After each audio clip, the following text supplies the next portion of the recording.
Hello दोस्तों, कैसे हो आप सब। मेरा नाम है रविकांत। पेन पेपर सॉल्यूशन में आपका स्वागत है। लोकोमोशन एंड मूवमेंट के पिछले वीडियो में हमने 15 क्वेश्चन देखा और इस वीडियो में टोटल 10 क्वेश्चन देखने वाले हैं जो कि नीट 2024 के लिए बहुत ही इंपॉर्टेंट होने वाले हैं। तो एक एक क्वेश्चन को आप वीडियो को पॉज करके और आंसर देंगे और कमेंट बॉक्स में बताएंगे कि 10 में से आउट ऑफ कितने क्वेश्चन सही आपके हुए हैं। ठीक है, पहला मायोग्लोबुलिन इज प्रेजेंट इन। तो मायोग्लोबुलिन कहाँ प्रेजेंट होता है? Heart, kidney, muscles, nerves. तो मायोग्लोबुलिन हार्ट में प्रेजेंट होता है। ठीक है, during muscle contraction in human ठीक है, मसल कंट्रैक्शन के दौरान सार्कोमियर डज नॉट शॉर्टेन। ठीक है, टार्कोमियर शॉर्टेन नहीं होता है। तो ये स्टेटमेंट हमारा गलत है, सार्कोमियर छोटा हो जाता है। ठीक है, नेक्स्ट है A band remain same. A band same नहीं, सेम रह जाता है। ठीक है, ए बैंड सेम रह जाता है तो आंसर चला जाएगा अब बी। ठीक है, ए बैंड में कोई कमी नहीं आती, छोटा या फिर बड़ा नहीं होता है। ठीक है, next question, select the correct option. Correct option select करना है। There are 7 pairs of vertebrosternal, 3 pairs of vertebrochondral and 2 pairs of vertebral ribs. तो करेक्ट है, 7 पेयर वर्टिब्रो स्टर्नल रिब्स होता है, 3 पेयर वर्टिब्रो कॉन्ड्रल होता है और 2 pair vertebral ribs होता है। ठीक है, तो ये करेक्ट है। Total number of bones in hind limb of man. तो हाइंड लिप ऑफ मेन में टोटल 30 बोन्स प्रेजेंट होता है। Next question, X pair of ribs, humans only Y pair are true. तो एक्स पेयर ऑफ रिब्स में से Y pair true होते हैं, यानी कि टोटल पेयर्स ऑफ रिब्स जो होते हैं 12 होते हैं और 7 पेयर रिब्स जो होंगे वो ट्रू रिब्स होते हैं। Select the option that correctly represent the value of X and Y and provide their explanation. इसका एक्सप्लेनेशन भी दिया हुआ है, तो देखते हैं option.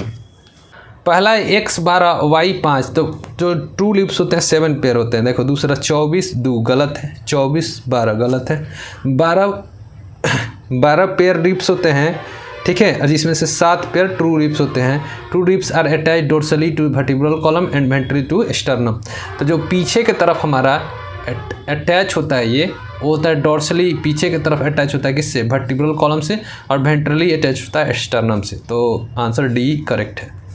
Next, which of the following is not function of skeletal muscle. Skeletal muscle का function इसमें से कौन सा नहीं है? ठीक है, तो देखो production of body heat. Body heat का प्रोडक्शन इसमें से स्केलेटल मसल का नहीं है। ठीक है, लोकोमोशन में हेल्प करता है, प्रोडक्शन ऑफ एरिथ्रोसाइट्स में हेल्प करेगा, स्टोरेज ऑफ मिनरल्स में भी हेल्प करेगा, but production of body heat में ये हेल्प नहीं करता है। Which of the following bones does not articulate with other bones. Other bones यानी कि दूसरे बोन से नहीं जुड़ा हुआ होता है। तो ह्यूमरस जो होता है रेडियस अल्ना से जुड़ा हुआ होता है। ठीक है, मेलियस भी जुड़ा होता है, फैलेंजेस भी एक दूसरे से जुड़े होते हैं, लेकिन हायोइड बोन जो गर्दन का बोन होता है वो किसी से भी अटैच नहीं होता है। तो आंसर जाएगा D. Next, an acromion process is characteristically found in the.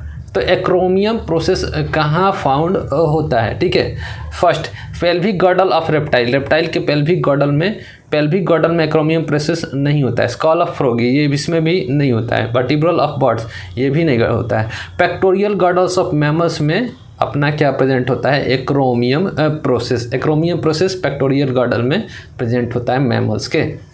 Next question, 3 of the following pairs of the human skeletal parts are correctly matched with their respective inclusive skeletal category and one pair not matched। on pair सही match नहीं है। Divide the non matching pair। non matching pair को identify करनी है। ठीक है, तो देखो sternum and ribs axial skeleton का पार्ट होता है, ये करेक्ट है। क्लेवाइकल और ग्लिनोइड कैविटी। तो क्लेवाइकल और ग्लिनोइड कैविटी पेल्विक गॉर्डल के पार्ट नहीं होते हैं। ठीक है, पेक्टोरियल गॉर्डल के पार्ट होते हैं। तो आंसर जाएगा बी।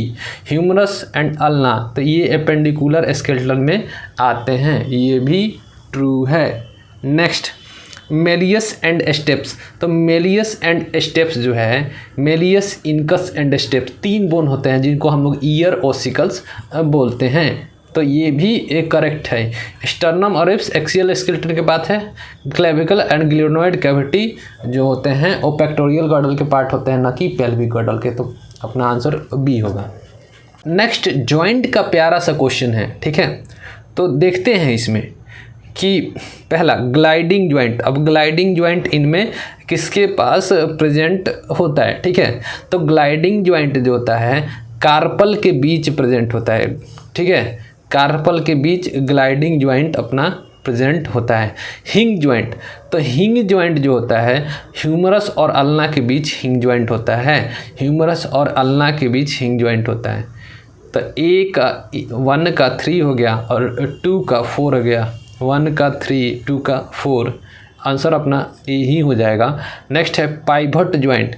तो पाइवट ज्वाइंट कहाँ प्रेजेंट होगा, तो ये बिटवीन एटलस और एक्सिस, एटलस और एक्सिस के बीच पाइवट ज्वाइंट प्रेजेंट होता है। सैडल ज्वाइंट कहाँ प्रेजेंट होगा, कार्पल और मेटाकार्पल ऑफ थंब में सैडल ज्वाइंट देखने को मिलता है, ठीक है। तो ये हो गया अपना टोटल 10 क्वेश्चन इस वीडियो में। आपके कितने 10 आउट ऑफ 10 कितने करेक्ट हुए हैं कमेंट सेक्शन में ज़रूर बताइएगा। वीडियो कैसी लगी हो ये भी बताना कमेंट सेक्शन में।